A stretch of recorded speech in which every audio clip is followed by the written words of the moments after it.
সাড়া তো আলহামদুলিল্লাহ ব্যাপক পাচ্ছি। আর শঙ্কার জায়গাটা তো থেকেই যায়, কারণ ইতিমধ্যে আপনারা দেখেছেন শরীফ ওসমান হাদিকে হত্যা করা হয়েছে, আমাদের সহযোদ্ধাদেরকেও হত্যা করা হয়েছে, বিভিন্ন জায়গায় নাশকতা চলছে। একটি আন্তর্জাতিক অভ্যন্তরীণ শক্তি তো চাচ্ছে নির্বাচনকে ভণ্ডুল করার জন্য। তবে আমরা ঢাকা নয়, আমি ব্যক্তিগতভাবে চেষ্টা করছি যে পরিবেশটা যাতে খুব সুন্দর থাকে। যে যাই বলুক না কেন, আমি একটি আহ্বান জানাচ্ছি যে আপনারা যারা ঢাকা নয়ের প্রার্থী, তারা তো সবাই ঢাকা নয়কে ভালোবাসেন, এলাকার উন্নয়নে চান, আমিও তো চাই। তাহলে আমরা ঐক্যবদ্ধ থাকি, আমাদের মধ্যে কেউ যাতে কোনো রকম বিভেদ সৃষ্টি করতে না পারে, যার দ্বারা এলাকার মানুষ ক্ষতিগ্রস্ত হয়। সেই কারণে আমি সবসময় তাদেরকে বলছি যে নির্বাচনের ফলাফল নির্ভর করে ভোটারদের ভোট দেওয়ার উপরে, সেটা তারা সিদ্ধান্ত নেবে, কিন্তু আমরা নিজেরা ঐক্যবদ্ধ থাকি।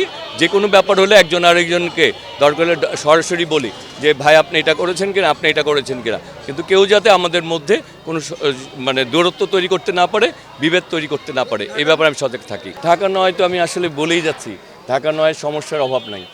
নাগরিক সুবিধা বঞ্চিত একটা এলাকার নাম হচ্ছে ঢাকা নয়। এখানে এই যে এই এলাকায় গ্যাসের সমস্যা রয়েছে, আমার মা খালারা রান্না করতে পারে না, এই এলাকার রাস্তাঘাটের অপ্রশস্ততা,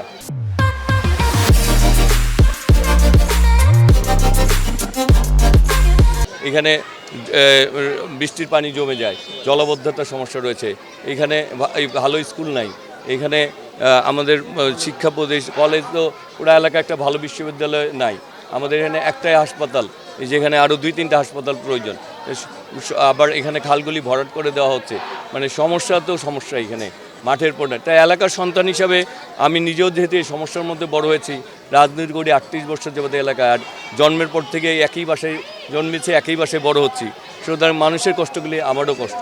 মানুষ মনে করে যে তারা যে দুর্ভোগ ভোগ করে, সেটি তো আমারও, সেটা সবাই মিলে এক করতে আমরা কাজ করতে চাই, এবং তারা অনেকদিন পরে ঘরের সন্তানকে পেয়েছে মনে করে। ব্যাপার হচ্ছে যে আমার প্রথম পরিচয়তে আমি ধানের শীষের প্রার্থী। এই ধানের শীষের যেহেতু শহীদ রাষ্ট্রপতি জিয়াউর রহমান এবং দেশটির বেগম খালেদা জিয়া এই দেশকে তাবেদার মুক্ত করার জন্য, আর দেশকে গণতান্ত্রিক বাংলাদেশ করার জন্য তারা জীবন দিয়েছেন, এবং আমাদের তারেক রহমান আগামী দিন তাদের যোগ্য সন্তান হিসেবে একটি দফার ভিত্তিতে দেশকে গড়তে চান। সুতরাং ধানের শীষেরও জোয়ার এখানে রয়েছে।